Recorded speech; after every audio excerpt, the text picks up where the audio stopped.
is going to feel the same way. You know, as long as the story is there, it's solid, and the characters are well drawn out, they're going to love you because, you know, their bank just went up about 7 figures. Their bank account did. So, all right, go ahead. All right, antagonist is your bad guy, your villain. Go ahead. You know, for a good villain, obviously he has to, I mean, in my perspective, he has to be, you know, more charismatic and stand out more than the hero. You know, he has to be greater than the hero. Otherwise, you know, the payout at the end isn't going to be as good or as strong. So you want the film or your screenplay to have a strong ending as well. And the best way to do that is to make a villain that the audience is either going to really, really, really hate, despise, or they're really going to love, like a, let's see, I had his name on the tip of my tongue and I forgot it. The War of the Roses. Danny DeVito. You know, he is known for having the most despicable characters, but everybody loves him because he brings comedy to those characters and he makes you laugh. But then at the end of the film, you still feel good that he got his just desserts. So, all right, go ahead. All right, are the rights available? Go ahead.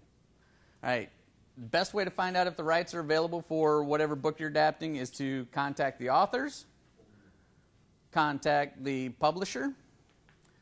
All right, be prepared to pay because you know, most contracts, adaptation contracts, for 1 year is going to run you about 10 grand. Okay, that's you know, what Random House told me whenever I, you know, asked them for the rights to Starfist, and they're like, "Well, do you have 10 grand?" I'm like, no, not really.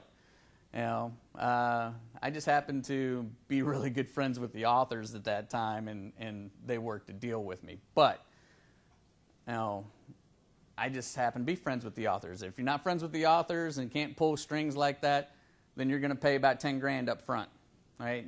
It's not going to happen with every book series, okay?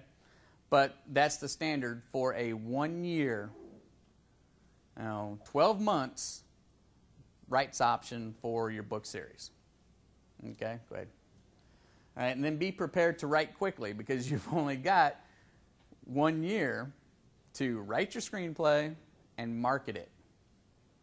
Okay, that's, you know, or you may be able to talk them into an extension with the rights option, which they will extend it for another year, you know, or 6 months.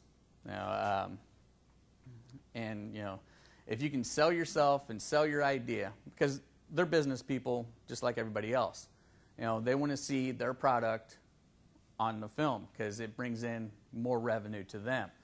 So, you know, chances are you can swing deals with them. Okay, you may be able to take that 10 grand and actually make it work into a 3-year contract versus a 1 year. All right, it's just how hard you sell yourself. Okay, and that's really what got me in the door with Random House was you know, the authors believed in me, in what I could do, and so Random House worked with me.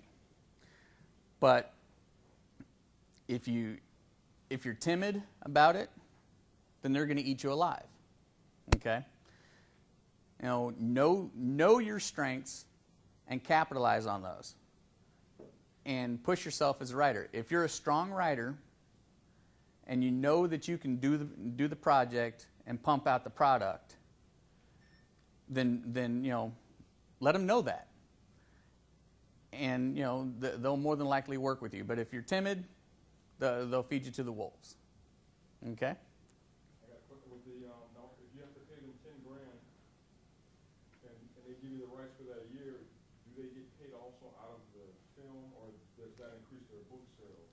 Both. Oh, so they do get. Oh, yeah. Yeah, they'll get paid on the back end. Okay?